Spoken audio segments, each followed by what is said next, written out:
Okay, here's a summary of what we knew about the Earth in mid 20th century. So that we knew that the Earth was composed of a solid iron and nickel core. The core was surrounded by dense rocks, and then the crust was composed of not so dense rocks.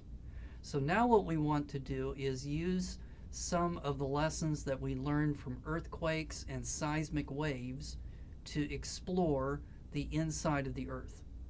So let's just do a review of what we know about S and P waves. So you also had the L and the R waves, which we're not so concerned with. So we're just going to be talking about the difference between the S and the P's, and then how they can be used to map the inside of the Earth. So this is a review, and you'll see that there's a formula for how to calculate the speed of an S wave, and then there's the formula for how to calculate the speed of a P wave. But what we found were that P waves are always going to be faster than an S wave when it's going through the same material. Okay, then we also found out that a P wave could go through a liquid, but an S wave cannot. And then we also found out that P waves travel through solids faster than what they can go through a liquid. So it also depends on the density of the material. So the more dense the material is, the faster the wave can travel through it. Okay, so now let's look at what can a wave do when it encounters a boundary. And so one thing it can do is it can be reflected. So reflection is going to be the bending of a wave, whether it's an S or a P, when it bounces off of something.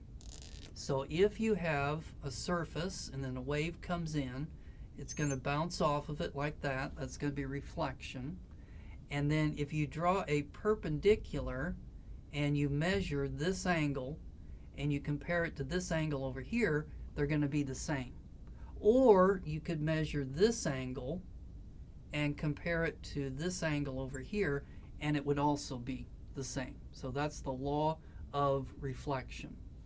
So we're going to make use of that as we look at earthquake waves and what they do as they're inside the Earth. Okay, now the next concept is going to be refraction. So refraction is going to be the bending of a wave when it goes through a material. So now this time we're going to have a substance like this, and the wave is going to come in and it's going to go into this material here. Now it's got its choice, so you might think it could go in a straight line, or it could bend in this direction, or it could bend in that direction. Well, the direction it's going to bend is going to depend on which material is it going faster in. Okay, so the first one is going to be, let's say that it can go faster in this material than it can in this material. So that would mean that this material up here is probably more dense than what this material is. So it can go faster in this material. Okay, so what's going to happen to the wave when it gets to it?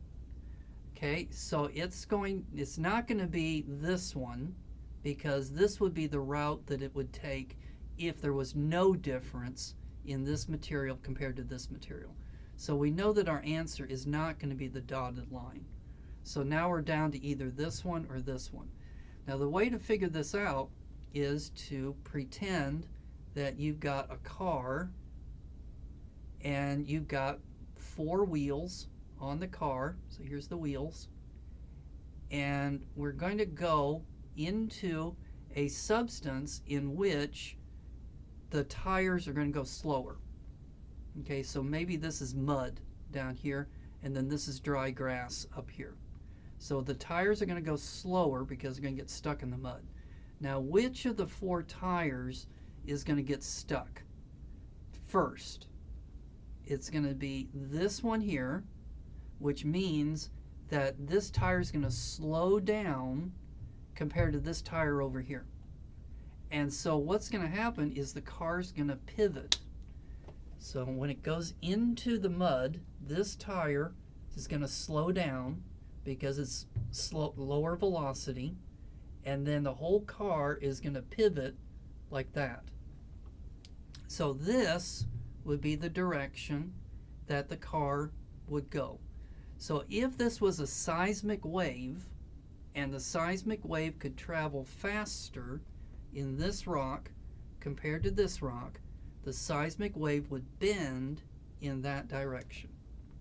Now, what would happen on the other hand if we reverse it? So down here, let's say that we've got a little v and then a big V. So now let's say that the seismic wave can travel faster when it goes into this material down here. So we can do the same thing with the car. So the car is initially going in this direction, and now this tire, so this tire is going to get into this ground first and is going to speed up. So then it's going to pivot like this. So then the car is going to go in this direction.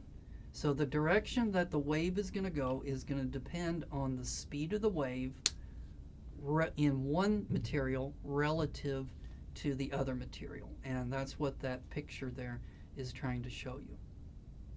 Okay, so let's take a break, and when we come back, we're going to talk about the boundary between the crust and the mantle.